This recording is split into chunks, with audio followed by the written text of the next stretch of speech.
চলে এলাম একটা মিনি ব্লগ নিয়ে। সকাল থেকে কী কী করছি না করছি সব বন্ধু তোমাদেরকে জানাবো, তো দেখতে থাকো। কাজকর্ম সেরে যে ঠাকুরকে খেতে দিয়ে জপ টপ করা হয়ে গেছে, গুরুদেবকে খেতে দিয়ে দিয়েছি। কাপড় কেচে নিই, তারপরে পুজো টুজো করে তারপরে এই সেখানকে কাচার জন্য মাখিয়ে দিয়েছি।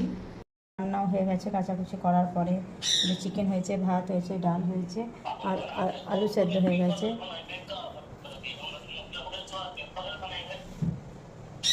আলু সেদ্ধ হয়ে গেছে, তো এখন আমাদের খাওয়া দাওয়া করবো, তারপরে একটু বাইরে যাব। তারপরে আমি বাইরে যাবো বলে রেডি হয়ে যাচ্ছি।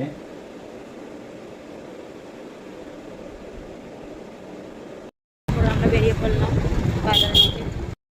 একবার চলে এসেছিলাম, ওই যে মলে ঢুকে গেছি। তারপর আমরা এই যে কিনে এরপরে বেরিয়ে যাচ্ছি।